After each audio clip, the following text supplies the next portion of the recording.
This is an invasive. It's the Earleaf Acacia. It's an exotic, invasive, and not good, no good for South Florida. It has taken over much of the natural areas, and today we're going to see what kind of damage it does by moving from an area that's infected with the Earleaf Acacia and into an area only a few feet away, really, that has no Earleaf Acacia.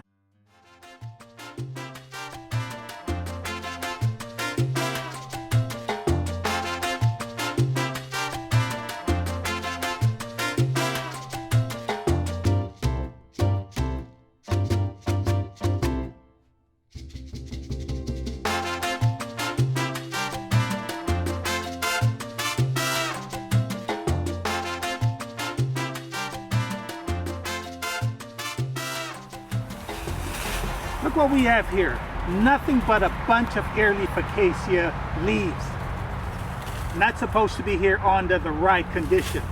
Let's try to dig through this. About an inch of leaf.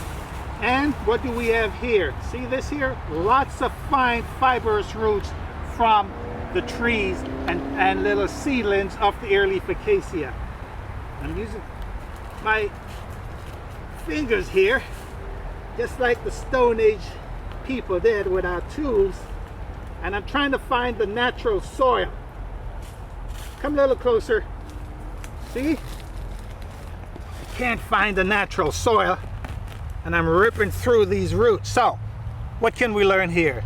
The roots here from the Earleaf Acacia is forming a barrier, and you notice here, there is not really nothing else that grows here. Let's keep going. We got to get past these Earleaf Acacia, and we've just broken free of the area that is predominantly Earleaf Acacia, and now we're into the natural little jog here, sandy scrubland of what this place was originally. Take a look at this. Can you believe that? And look at the soil right here. What we have here, you see no Earleaf Acacia litter. Instead, look at this sand. This is the natural soil. There's no competition right here with the Earleaf Acacia. So the floral habitat has to be totally different. And this is really what we want to preserve. This is Florida friendly landscape to the max.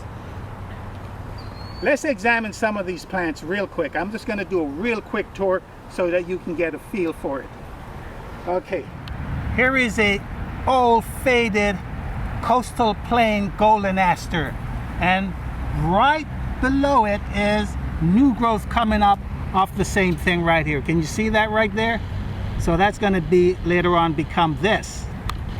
And over here is a small shrubby Florida rosemary, and they're bigger ones, and I'm going to show you a bigger one in a couple of minutes, but this is a small one growing. And right over here, just coming out of the soil right here, just coming out, is a saw palmetto. See that? And of course that will get bigger and can form massive ground covers. As we move down here, bunch of saw palmetto here, all of this, Florida rosemary, and I want to show you something. We have an oak. This is a live oak. We have more Florida rosemary, and watch it. See this right here? Another Earleaf Acacia, a young one that is trying to take over. But over here is gopher apple. This is a gopher apple right here, and it does produce a fruit that the gopher tortoises, they just love this. So subsistent meal, or probably a main course for gopher tortoises. Here's another beautiful sight.